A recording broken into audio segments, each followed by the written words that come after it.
مجھے کچھ خبر نہیں تھی تیرا درد کیا ہے یا رب، تیرے عاشقوں سے سیکھا تیرے سنگ در پہ مرنا ہے، اسی طرح سے ممکن تیری راہ سے گزرنا، کبھی دل پہ صبر کرنا، کبھی دل سے شکر کرنا ہے، اسی طرح سے الحمدللہ رب العالمین، والصلاة والسلام على اشرف الانبیاء والمرسلین وعلى آلہ وصحبہ اجمعین ومن تبعهم بإحسان في كل زمان ومكان إلى يوم الدين. أما بعد فأعوذ بالله من الشيطان الرجيم. بسم الله الرحمن الرحيم. وسارعوا إلى مغفرة من ربكم وجنة عرضها السماوات والأرض أعدت للمتقين. صدق الله العظيم.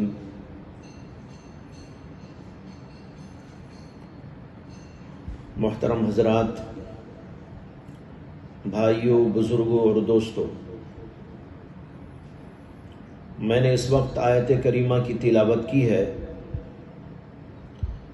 جس میں اللہ تبارک و تعالیٰ کا ارشاد ہے وَسَارِعُوا إِلَى مَغْفِرَةٍ مِّن رَبِّكُمْ وَجَنَّةٍ أَرْضُهَا السَّمَاوَاتُ وَالْأَرْضُ، اپنے پروردگار کی مغفرت کی طرف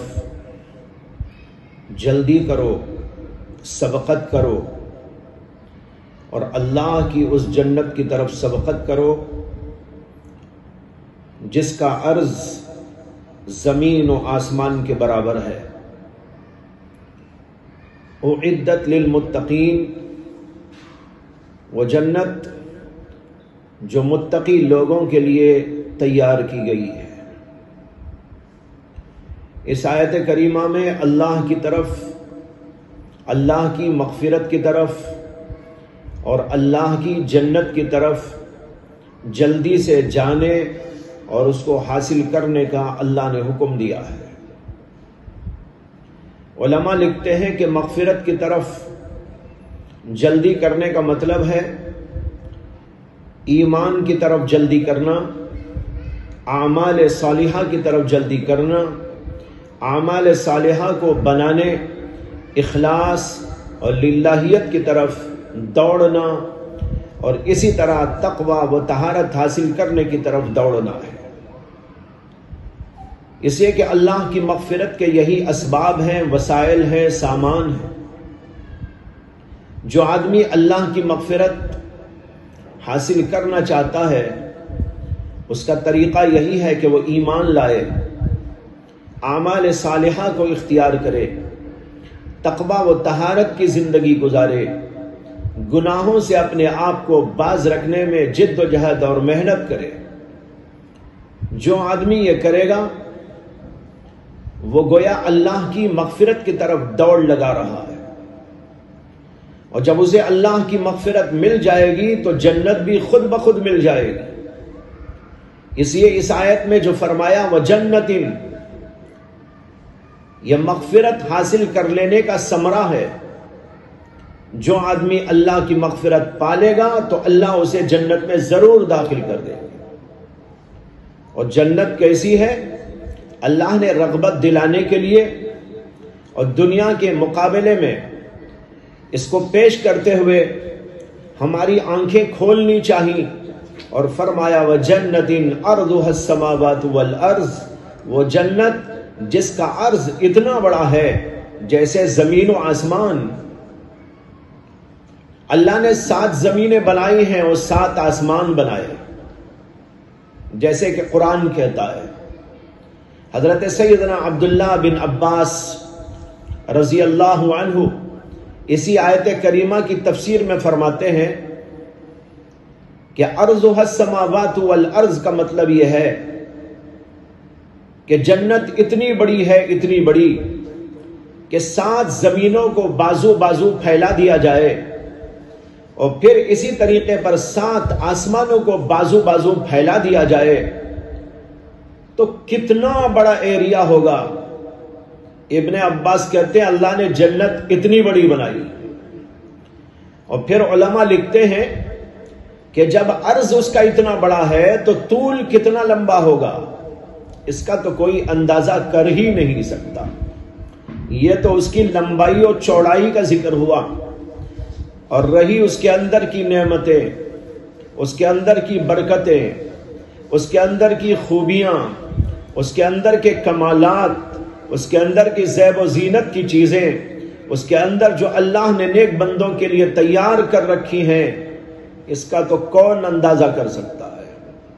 اللہ نے یہ کہہ کر ہم کو توجہ دلائی کہ یہ متقی لوگوں کے لیے تیار کردہ جنت ہے، تم بھی متقی بنو اور اس جنت کو حاصل کرنے کی فکر کرو اور اس کی طرف دوڑ پڑو۔ لیکن جنت حاصل کرنے کا طریقہ کیا ہے؟ وہ ہے اللہ کی مغفرت کو پانا، اور اللہ کی مغفرت کو پانے کا طریقہ کیا ہے؟ ایمان لانا، اعمال کا اختیار کرنا، تقوی و طہارت کا حاصل کر لینا، گناہوں سے اپنے آپ کو بچانے کی فکر و جستجو میں لگ جانا۔ جو آدمی یہ کرے گا اسے مغفرت ملے گی، اور جسے مغفرت ملے گی اسے جنت ملے گی، جس جنت کا اللہ نے یہاں پر ذکر کیا ہے۔ جو آدمی جنت کی اس کیفیت کو دیکھے گا اور سمجھے گا، کیا اس کے دل کے اندر طلب نہیں پیدا ہوگی کہ مجھے بھی جنت حاصل کرنا ہے؟ لوگ جگہ جگہ لیبل دیکھتے ہیں، کہیں دکانوں پر، کہیں مکانوں پر، کہیں سڑکوں پر، کہ ایک ایسی بہترین چیز ہے، اس کا اشتہار دیکھتے ہیں، ان کا جی للچاتا ہے۔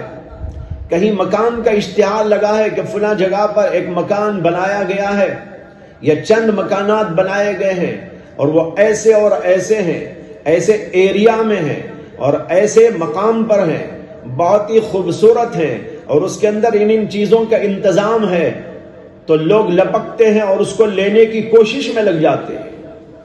اللہ نے اشتہار دیا اور کہا کہ دیکھو میں نے ایک جنت بنائی ہے اور وہ اتنی بڑی اور عظیم الشان ہے، اور پھر جگہ جگہ قرآن کریم کے اندر اس کی نعمتوں کا تذکرہ فرمایا کہ اس کے اندر ہم نے یہ چیزیں رکھی ہیں۔ اب اس اشتہار کو دیکھنے کے بعد ایک مومن کے دل میں جو جنت کو مانتا ہے، جو اللہ کو مانتا ہے، جو رسولوں کو مانتا ہے، جو کتابوں کو مانتا ہے، جو آخرت کو مانتا ہے، جو دنیا کی ناپائیداری کو مانتا ہے، کیا اس کے دل کے اندر اس کی طلب اور جستجو اور اس کو حاصل کرنے کی کوشش اور اس کو حاصل کرنے کے لیے کوشش نہ پیدا ہونا چاہیے؟ ضرور ہونا چاہیے۔ اللہ نے اسی لیے ہم کو یہاں پر فرمایا سارعوا الی مغفرۃ من ربکم، جلدی کرو۔ جلدی کرنے کا کیا مطلب ہے؟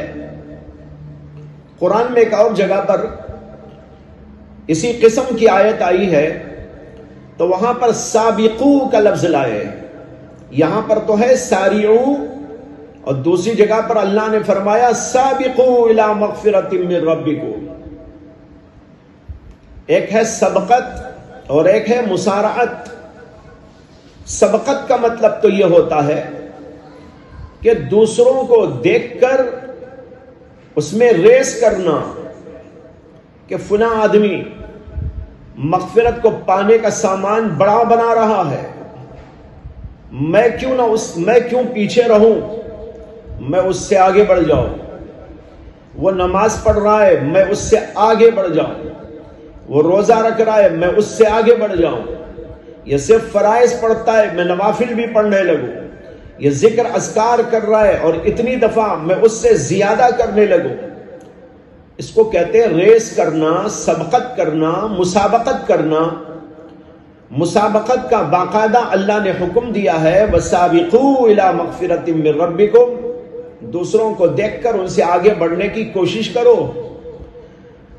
بھائیو، دنیا کے اندر دنیا والے، بلکہ ہم کیا کہیں، دنیا والے، دین والے بھی دنیا میں ریس کرنے کو تیار بیٹھے ہیں اور کرتے رہتے ہیں۔ ریس دو قسم کی ہوتی ہے، ایک ریس دنیا کی چیزوں میں اور ایک ریس دینی باتوں میں۔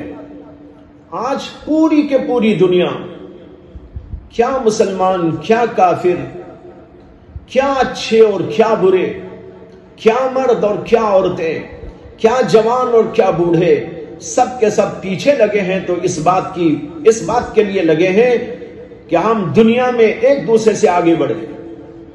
اس نے ایک بلڈنگ بنائی، میں اس سے ذرا بڑی بنا لوں۔ اس نے صرف نیچے والا حصہ بنایا، میں ڈبل حصے بنا لوں۔ اس نے اتنا مال کمایا، میں اس سے زیادہ کما لوں۔ یہ آج ہر آدمی آگے بڑھنے کی کوشش میں لگا ہوا ہے۔ اس کو کہتے ہیں دنیاوی ریس۔ اور ایک ریس ہوتی ہے آخرت کے لیے، جنت کے لیے، نیکیوں میں، مغفرت کا سامان اور وسائل بنانے میں۔ یہ ریس اولیاء اللہ کرتے ہیں۔ سب سے پہلے تو صحابہ نے کر کے دکھایا، ان سے بڑھ کر تو کون ہو سکتا ہے۔ حضرات صحابہ نے دنیا میں کبھی ریس نہ کی، لیکن دین کے اندر ریس کرتے رہے۔ سینکڑوں واقعات حضرات صحابہ کرام کی زندگی کے اندر ہم کو ملتے ہیں، اور خود رسول اللہ صلی اللہ علیہ وسلم کا کیا حال تھا۔ آپ پوری پوری رات عبادت کرتے ہیں، پوری پوری رات اللہ کے سامنے کھڑے رہتے ہیں، اور پیروں پر ورم آ جاتا ہے، سوجن پیدا ہو جاتی ہے، اور نبی اکرم صلی اللہ علیہ وسلم سے پوچھا جاتا ہے، اے اللہ کے نبی، آپ تو بخشے بخشائے ہیں، اتنی محنت کیوں کرتے ہیں؟ اللہ کے نبی کا جواب ہوتا ہے، افلا اکون عبدا شکورا، کیا میں اللہ کا شکر گزار بندہ نہ بنوں؟ یہ ریس اللہ کے نبی علیہ الصلوۃ والسلام اور صحابہ کا حال بھی عجیب و غریب تھا۔ ہر چیز کے اندر آگے بڑھنے کی کوشش ہوتی تھی دینی اعتبار سے۔ روایتوں میں آتا ہے کہ جب غزوہ تبوک کا موقع آیا، غزوہ تبوک بڑا سخت اور سخت دنوں کے اندر پیش آیا تھا،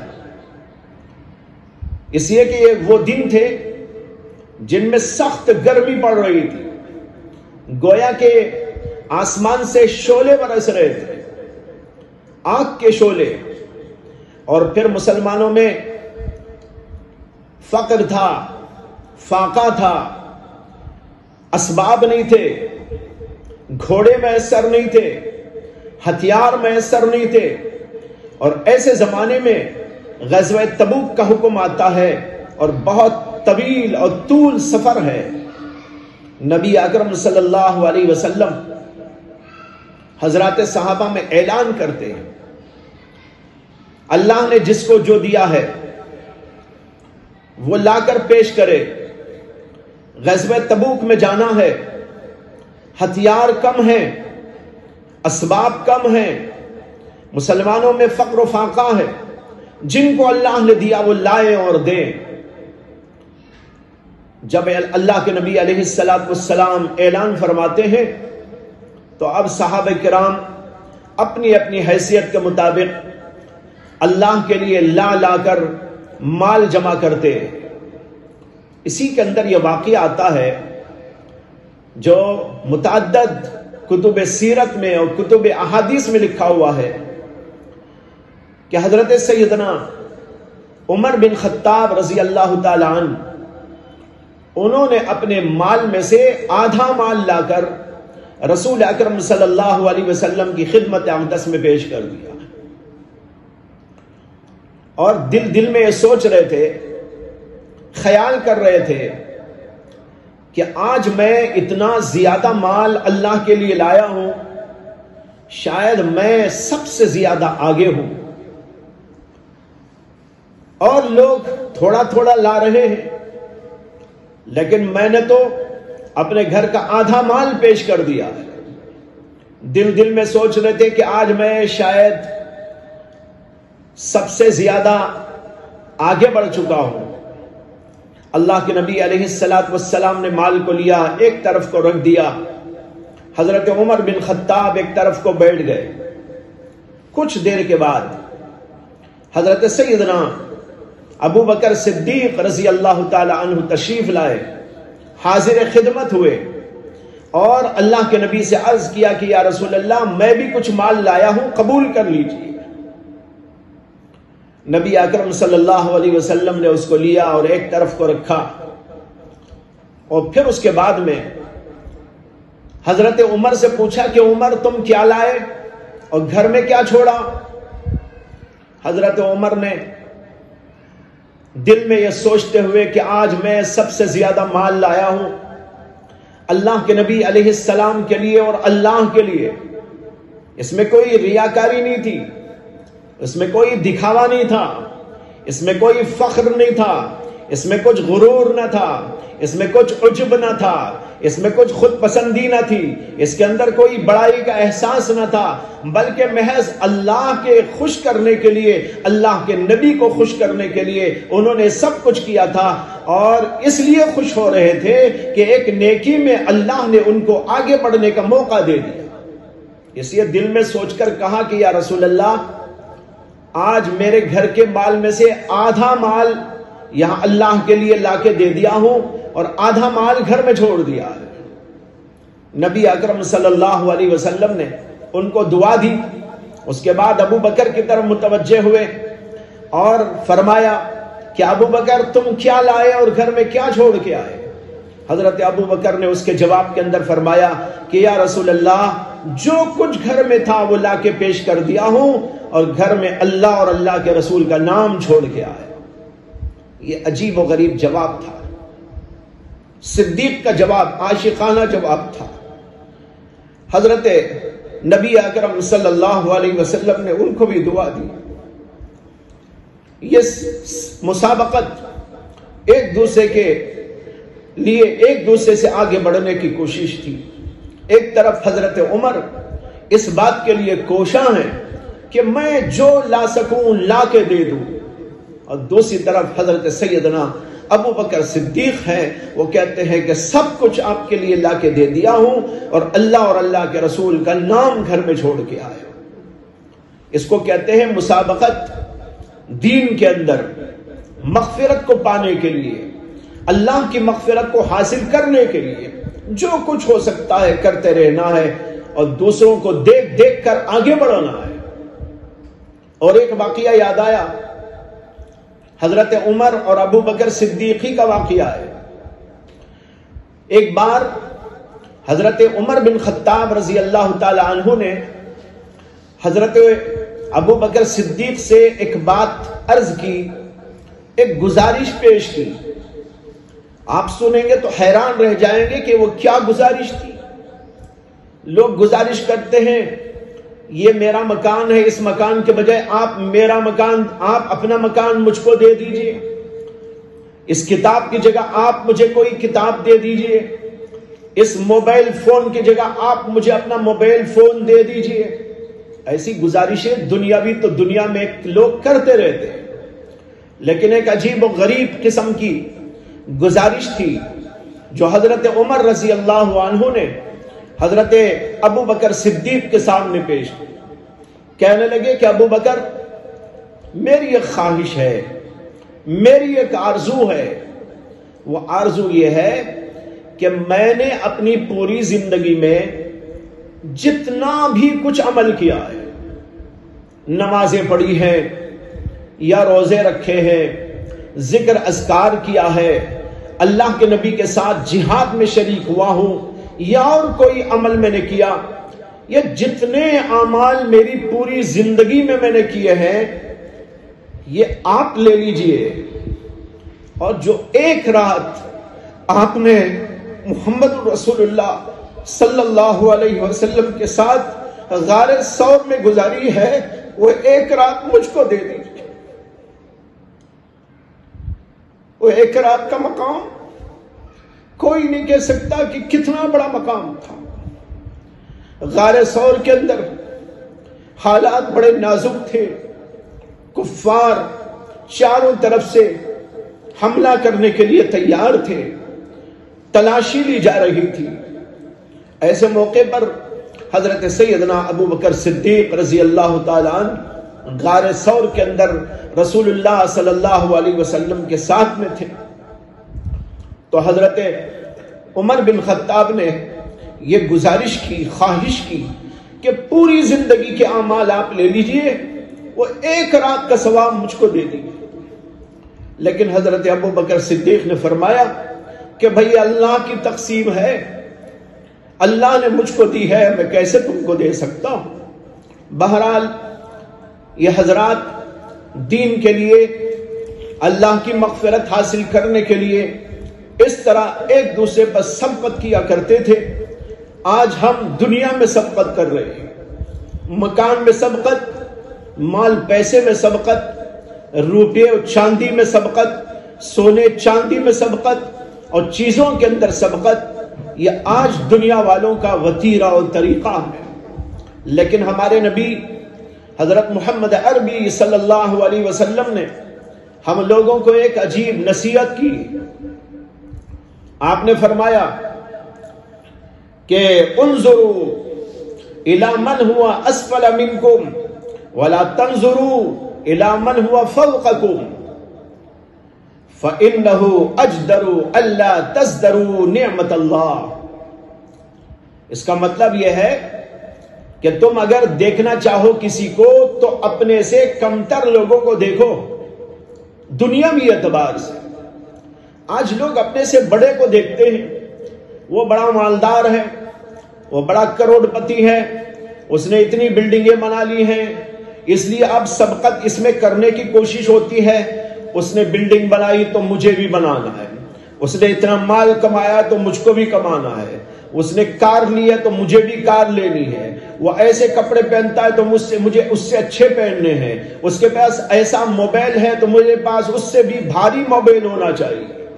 یہ ہے دنیا والوں کی فکر، دنیا والوں کے سوچنے کا انداز۔ لیکن ہمارے نبی علیہ السلام کیا فرماتے ہیں؟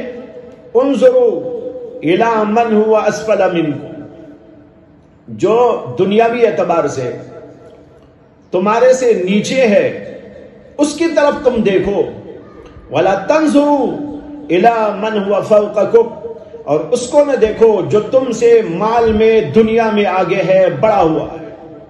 اس کے بعد ایک عجیب حکمت اس کی بیان فرمائی، فَإِنَّهُ أَجْدَرُ أَلَّا تَزْدَرُوا نِعْمَةَ اللَّهِ، کیونکہ اگر تم ایسا کرو گے تو پھر تم اللہ کی نعمتوں کو حقیر نہ سمجھو گے، اللہ کی نعمتوں کی ناقدری نہ کرو گے۔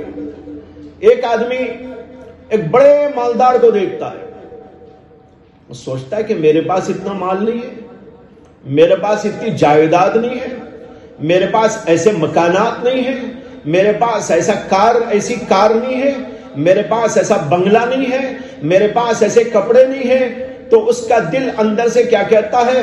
ارے میرے پاس جو بھی ہے وہ کچھ نہیں۔ اللہ کی نعمتوں کی ناقدری اس کے دل میں آ جاتی ہے، حالانکہ اللہ اسے دے رہا ہے، وہ کھا رہا ہے، پی رہا ہے، گھر بھی موجود ہے اور چیزیں بھی موجود ہیں، اللہ کی بے شمار نعمتیں ہیں، لیکن اپنے سے بڑے کو دیکھتا ہے تو اس کے دل میں اللہ کی ان عظیم نعمتوں کی ناقدری پیدا ہوتی ہے۔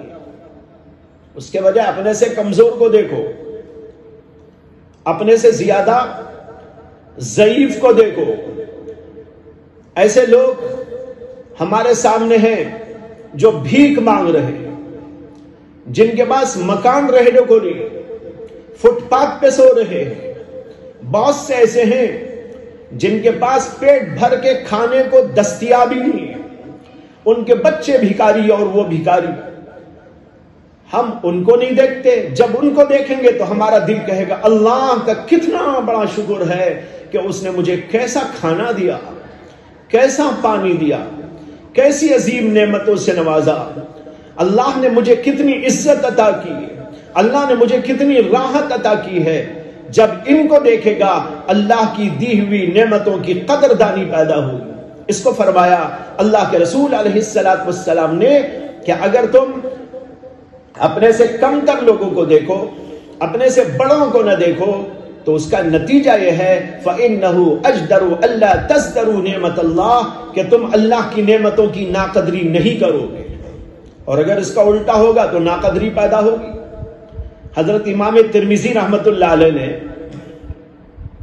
اپنی سنن میں جو حدیث پاک کی مشہور و معروف کتاب ہے، اس میں کتاب اللباس کے اندر ایک باب قائم کیا ہے، اس کا عنوان ہے باب ترقی الثوب، یعنی کپڑوں میں پیوند لگانے کا بیان۔ اور اس کے اندر نبی اکرم صلی اللہ علیہ وسلم سے ایک حدیث لائے ہیں پیوند لگانے کی۔ اس کا حاصل یہ ہے کہ اللہ کے رسول علیہ السلام نے فرمایا، حضرت عائشہ صدیقہ رضی اللہ تعالی عنہا سے خطاب کرتے ہوئے کہ جب تک کسی کپڑے میں پیوند نہ لگ جائے اس وقت تک اس کپڑے کو پرانا نہ سمجھو۔ پیوند لگ جائے تب پرانا سمجھنا ہے۔ آج ہم سوچیں کہ ہمارے پاس جو کپڑے ہیں کبھی پیوند لگتے ہیں، اس میں دھو دھو کر پہنتے ہیں اور چند دنوں کے بعد، چند مہینوں کے بعد اس کو اٹھا کے رکھ دیتے ہیں۔ کیا اللہ کی اتنی بڑی نعمت نہیں؟ اللہ کے نبی علیہ السلام فرماتے ہیں جب تک کہ کپڑے میں پیوند نہ لگ جائے اس کو یہ نہ سمجھو کہ وہ پرانا ہو گیا۔ اسی باب میں آگے چل کر انہوں نے ایک بہت بڑے عالم اور فاضل اور محدث جن کا نام ہے حضرت عون بن عبداللہ، ان کا ایک بہت ہی حکیمانہ قول درج کیا ہے، میں وہ سنانا چاہ رہا تھا کہ حضرت عون بن عبداللہ جو بہت بڑے امام تھے، محدث تھے، فقیہ تھے، انہوں نے کہا ہے صحبت الاغنیاء فلم ارى احدا اکثر ہما منی ارى دابتا خیرا من دابتی وصوبا خیرا من صوبی وصحبت الفقراء فاسترحت۔ اس کا مطلب یہ ہے، وہ کہتے ہیں کہ میں ایک زمانے تک مالدار لوگوں کے ساتھ اٹھک بیٹھک کرتا تھا، مالداروں کے ساتھ اٹھنا بیٹھنا، ان کی صحبت میں رہنا۔ اس کا نتیجہ یہ ہوا کہ میں ہر وقت غم میں رہتا تھا، ہر وقت میرا دل کہتا تھا ارے اس کا مکان بہت اچھا ہے میرے مکان سے، اس کے کپڑے میرے کپڑوں سے بہت بہتر ہیں، اس کی سواری میری سواری سے بہت بہتر ہے، ارا دابتا خیرا من دابتی وصوبا خیرا من صوبی۔ کہتے ہیں اب جب دیکھو میں غمگین، اس لیے غمگین کہ میں دیکھتا تھا کہ ان کے پاس ایسا مال ہے، ایسی جائیدادیں ہیں، ایسی ایسی چیزیں ہیں، میرے پاس وہ نہیں ہے، تو غم ہوتا تھا۔ کہتے ہیں وہ صحبت الفقراء، پھر اس کے بعد میں فقیر لوگوں کی صحبت، فقیر سے مراد یہاں پر مانگنے والے نہیں ہیں، اللہ کے نیک بندے ہیں، ان کو فقراء کہا جاتا ہے، اس سے کہ وہ اپنے آپ کو اللہ کا فقیر سمجھتے ہیں، ان کی صحبتوں میں رہنے لگا۔ فاسترحت، پھر تو مجھے راحت مل گئی۔ اب راحت ہی نہیں تھی پہلے، لیکن اب مجھے راحت مل گئی، اس لیے کہ اب جب دیکھتا تھا بھائی ان کے پاس وہ نہیں ہے، میرے پاس اللہ نے مجھ کو یہ دیا ہے، مجھے کپڑے ایسے دیے ہیں، مجھے مکان ایسا دیا ہے، مجھے سواری ایسی دی ہے، مجھے کھانے اور پینے کو دیا ہے، ان سے اچھا مجھ کو دیا۔ اب مجھے راحت معلوم ہونے لگی، میرا سارا غم ختم ہو گیا۔ یہ بڑا عجیب نسخہ ہے جو اللہ کے نبی علیہ السلام نے ہم کو دیا۔ آج اکثر بیشتر لوگوں نے اس کو فراموش کر دیا ہے۔ اکثر لوگ تو اپنے سے بڑوں کو دیکھتے ہیں، یعنی دنیاوی اعتبار سے۔ مجھے قصہ یاد آیا کہ حضرت شیخ سعدی رحمت اللہ علیہ، جنہوں نے ساری دنیا کا سفر کیا تھا اپنے زمانے میں، گلستان بوستان نامی 2 کتابیں انہوں نے لکھی ہیں، اسی کے اندر کسی جگہ پر یہ قصہ بھی ہے کہ وہ کہتے ہیں کہ ایک بار میرے پاس جوتے نہیں تھے، چپل نہیں تھے، اور مجھے کہیں جانا تھا۔ اب گھر سے میں نکلا بغیر چپل، بغیر جوتے، تو دل اندر سے کہہ رہا تھا کہ بھائی تجھے تو یہ بھی نصیب نہیں، جوتے بھی نصیب نہیں۔ تو دل میں اس طرح کے وسوسے اور خیالات آ رہے تھے۔ کہتے ہیں کہ میں باہر نکل کر سڑک پہ چلنے لگا، اور آگے بڑھ کر جب سڑک مڑتی ہے وہاں مڑا تو سڑک کے کنارے پر ایک آدمی کو دیکھا جس کے پیر ہی نہیں، پیر کٹے ہوئے ہیں، لنگڑا آدمی ہے، اور وہ گھسکتا ہوا جا رہا ہے زمین پر۔ کہتے ہیں جو ہی میری نگاہ اس کے اوپر پڑی، میں نے اللہ کا شکر ادا کیا، اے اللہ میرے پاس تو صرف چپل نہیں ہے، اس بیچارے کے پاس تو پیر ہی نہیں ہے۔ یہ ہوتا ہے انداز سوچنے کا۔ اگر اس کے بجائے ہم کچھ اور انداز سے دوسروں کو دیکھتے رہے، اللہ کی ناشکری پیدا ہو۔ تو میں یہ عرض کر رہا تھا کہ آج ریس جو ہوتی ہے لوگوں کی، وہ دنیا میں ہوتی ہے، بڑوں کو دیکھ کر اپنے آپ کو ویسا بنانے کی فکر، اور حدیث یہ کہتی ہے کہ ان کو نہ دیکھو، دنیاوی اعتبار سے ان کو دیکھو جو تمہارے سے کمزور ہیں، جو تمہارے سے نہتے ہیں، جو تمہارے سے زیادہ ضعیف ہیں، اور دین کے اعتبار سے دیکھو تو اپنے سے بڑوں کو دیکھو۔ اب دین کا معاملہ آیا تو ہم کسے دیکھتے ہیں؟ جو نماز نہیں پڑھتا اس کو دیکھ کر خوش ہو جاتے ہیں، میں تو 1-2 وقت کی نماز پڑھ ہی لیتا ہوں، یہ تو بیچارہ وہ بھی نہیں پڑھتا۔ اور کوئی آدمی 5 وقتہ نماز پڑھتا ہے تو اس کو دیکھ کر ہم کہتے ہیں کہ یہ 5 وقتہ نماز پڑھتا ہے، میں تو اس کے ساتھ سنتیں بھی پڑھتا ہوں، میں اس سے بہت آگے ہوں، اب مجھے کچھ کرنے دھرنے کی ضرورت نہیں۔ یہ فکر اور یہ سوچ، یہ انداز سوچنے کا غلط ہے۔ یہاں پر دیکھو اپنے سے بڑوں کو، یہاں دیکھو حضرات صحابہ کو، حضرات صحابہ کی زندگیوں کو، اولیاء اللہ کی زندگیوں کو، اہل اللہ کی زندگیوں کو، جو ہے صادقین کی زندگیوں کو، متقین کی زندگیوں کو، زاہدین کی زندگیوں کو، ان کی زندگیوں کو دیکھو، ان کے اعمال کو دیکھو، ان کے اخلاق کو دیکھو، ان کے کردار کو دیکھو، اور گناہوں سے بچنے میں وہ کیسے ہوتے تھے اس کو دیکھو۔ جب تم یہ دیکھو گے تو تمہارے اندر جذبہ پیدا ہوگا کہ مجھے بھی آگے بڑھنا ہے۔ اسی کا تو اللہ نے حکم دیا ہے، سابقو، آگے بڑھو، دوسروں کو دیکھ دیکھ کر آگے بڑھو کہ میں ان سے آگے جاؤں، میں ان سے زیادہ آگے بڑھ جاؤں۔ یہ ہے ایک مطلب اس آیت کریمہ کا، سابقو، دوسروں سے آگے بڑھنے کی کوشش کرو۔ کس بارے میں؟ اللہ کی مغفرت کو پانے میں، دنیا کے اعتبار سے نہیں۔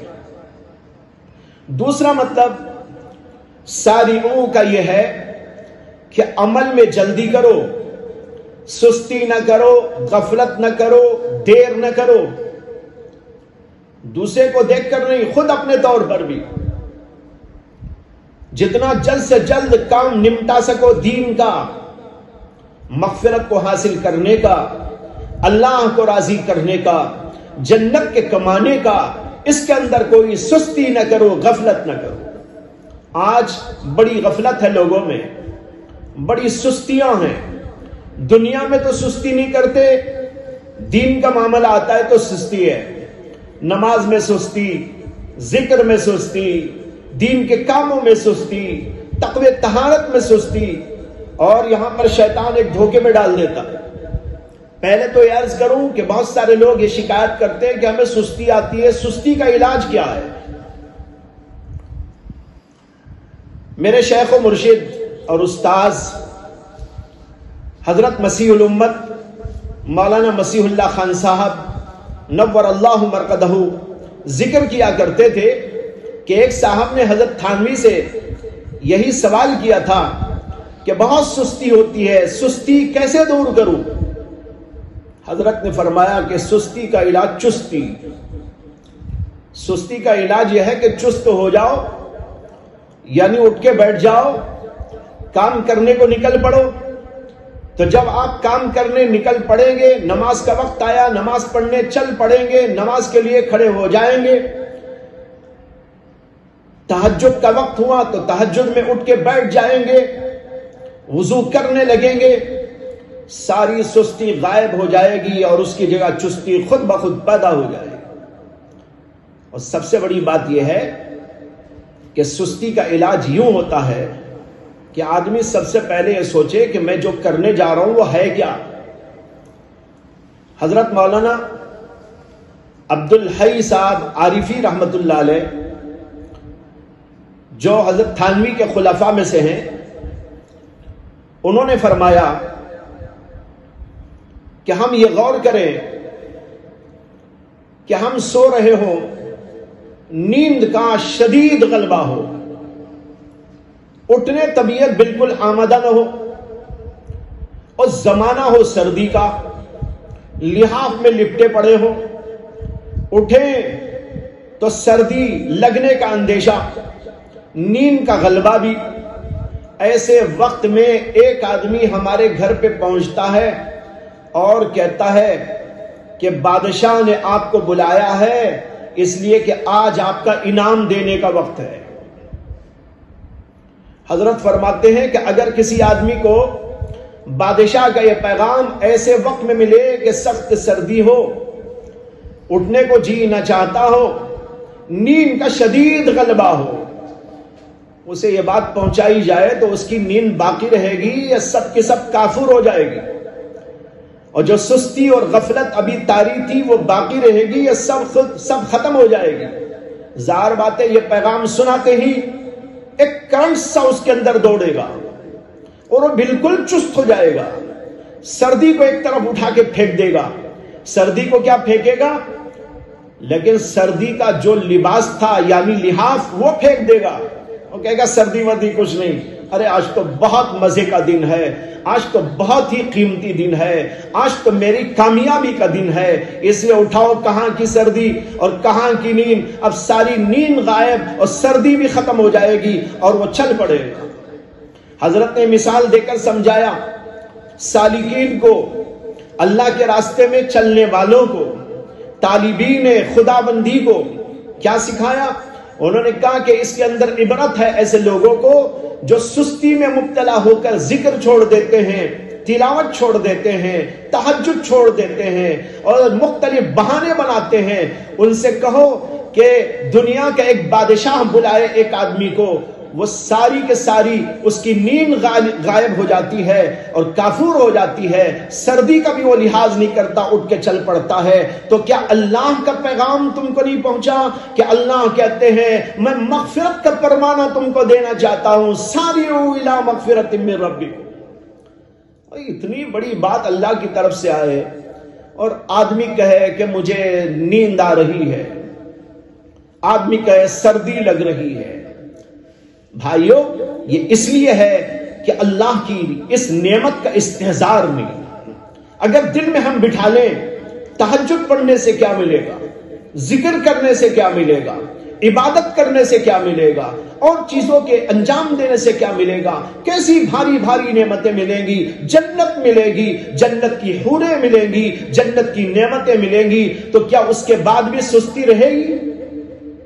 اور پھر اسی کے ساتھ یہ بھی سوچو کہ آپ سو رہے تھے، سردی تھی، اور اسی وقت کسی نے آپ کو ایک پیغام دے دیا کہ بھائی آپ کے خلاف کچھ مسئلہ ہو گیا ہے، اب بتاؤ کہ اس کی نیند باقی رہے گی یا ختم ہو جائے گی؟ اسی طریقے پر آدمی کو سوچنا چاہیے کہ اگر میں نے عبادت نہ کی، غفلت و سستی میں رہا، کبھی اللہ کا فرشتہ مجھے یہ سنا سکتا ہے کہ تیرے لیے جہنم واجب ہو گئی۔ جہنم کا تصور آئے اور پھر آدمی کے اوپر غفلت طاری رہے، کیسے ہو سکتا ہے؟ ایک بزرگ تھے جن کا نام تھا حضرت سفیان ثوری رحمت اللہ علیہ، بہت بڑے اللہ کے ولی، ساتھ ساتھ بہت عظیم محدث، ثقہ، قابل اعتبار، ہزاروں بلکہ لاکھوں احادیث کے حافظ، اس کے ساتھ اللہ کے بہت بڑے ولی۔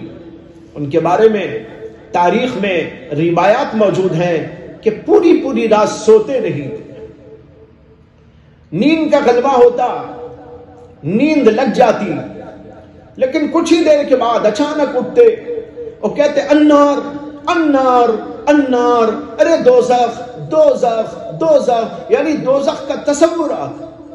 ان سے کسی نے پوچھا کہ حضرت کیا ہوتا ہے آپ کو؟ انہوں نے کہا بس سوتا ہوں لیکن فوراً تصور آتا ہے جہنم کا، یہ جہنم سے بچنے کے لیے اٹھ جاتا ہوں اور میری زبان سے چیخیں نکل جاتی۔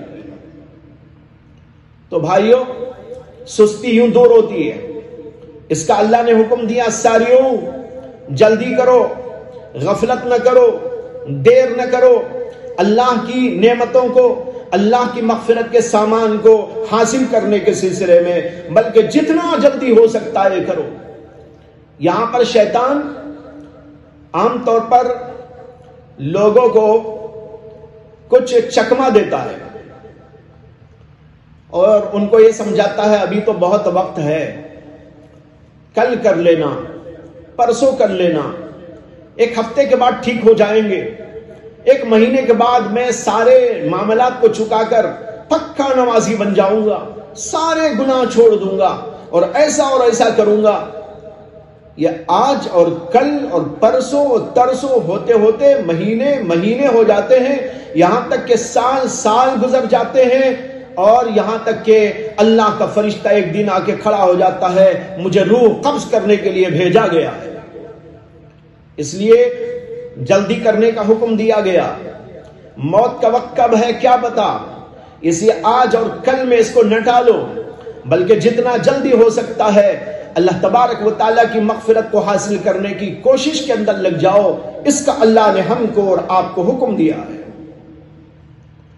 یہ حکم بہت قیمتی حکم ہے اور نوجوانوں کو یہ سمجھاتا ہے ابھی تو تم جوان ہی ہو، بلکہ جوان بھی نہیں کہتا شیطان، ان کو یہ کہتا ہے تم تو ابھی تو بچے ہو، حالانکہ وہ بالغ ہو چکا ہے، 17-18 سال کی عمر ہو گئی، 20 برس کی عمر ہو گئی، شریعت کے تمام احکامات اس کے اوپر لاگو ہو گئے، لیکن اس کے باوجود شیطان اسے کہتا ہے ابھی تو تم بچے ہو، ابھی تو تمہاری کھیل کی عمر ہے، ابھی تم نے دنیا دیکھی کیا ہے، ارے ذرا لذتیں اٹھا لو، اپنی خواہشات کو پورا کر لو، جب بال پک جائے نا تو اس وقت میں عبادت کر لینا، اس وقت میں توبہ استغفار کر لینا، تب تک کے لیے تو تمہیں گنجائش ہے۔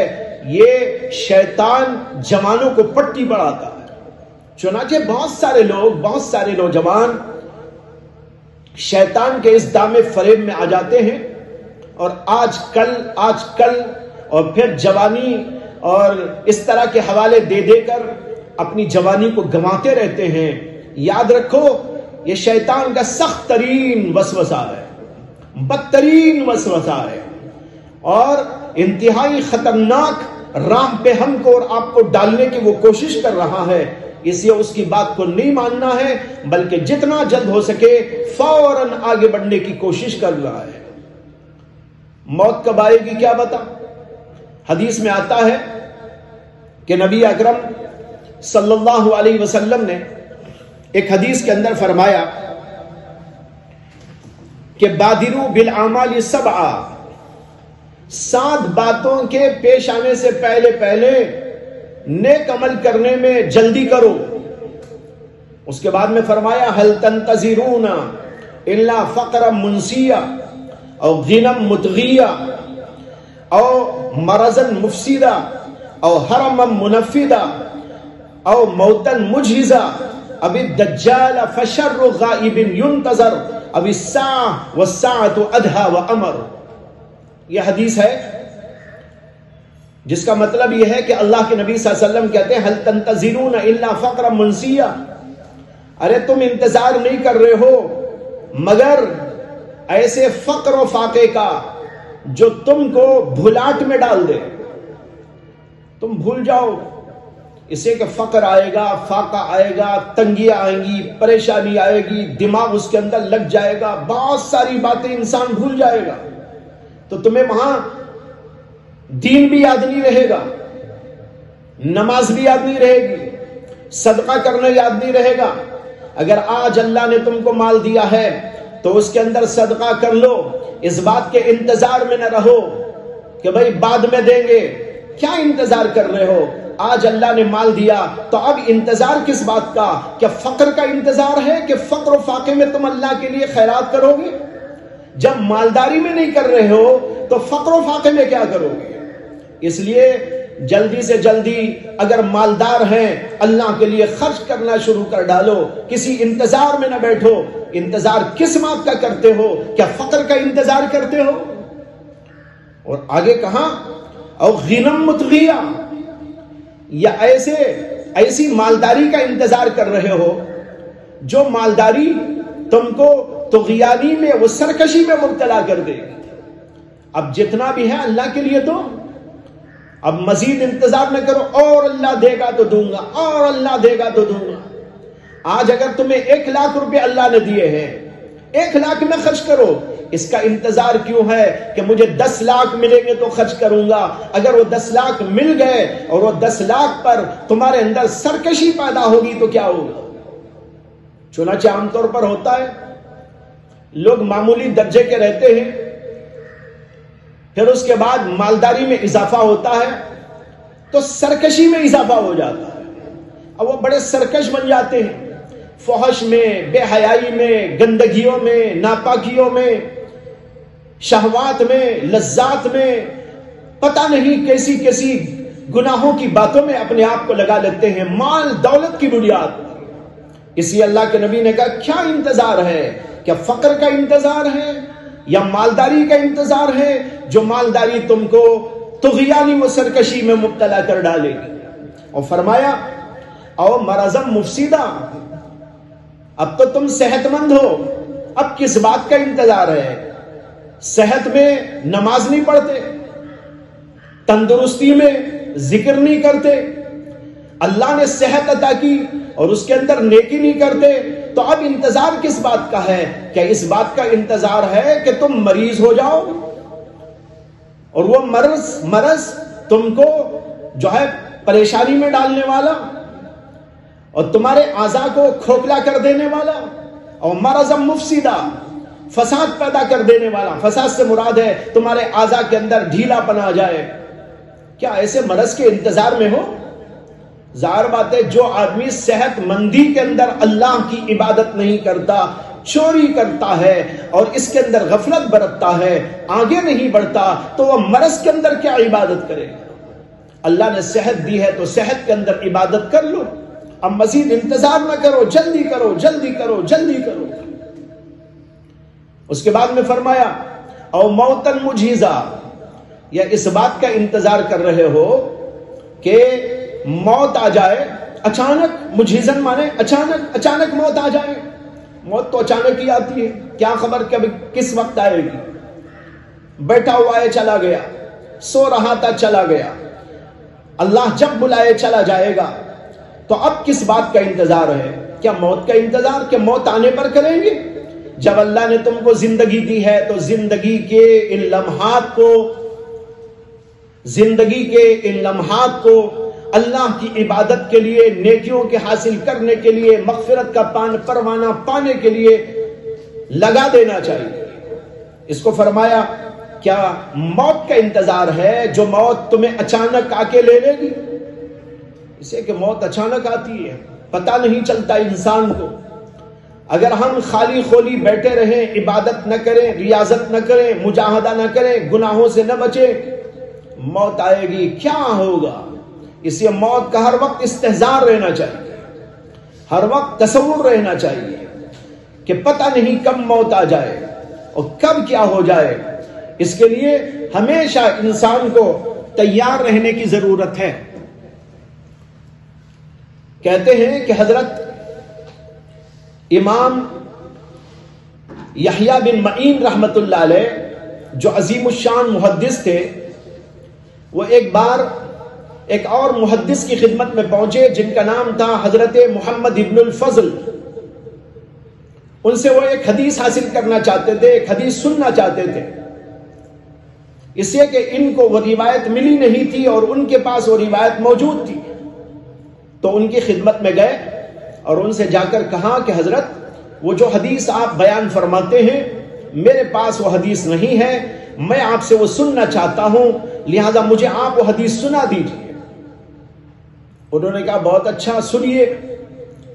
اور حدیث پیش کرتے وقت میں پہلے سند پیش کی جاتی ہے، حدثنا فلان، کہ یہ حدیث ہم کو فلاں نے بتائی۔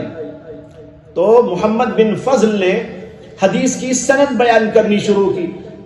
تو حضرت یحییٰ بن معین کہنے لگے کہ حضرت میں یہ چاہتا ہوں کہ آپ اپنی کاپی سے دیکھ کر سنا دیں۔ انہوں نے کہا بہت اچھا، کاپی تو اندر رکھی ہے، لے کے آتا ہوں۔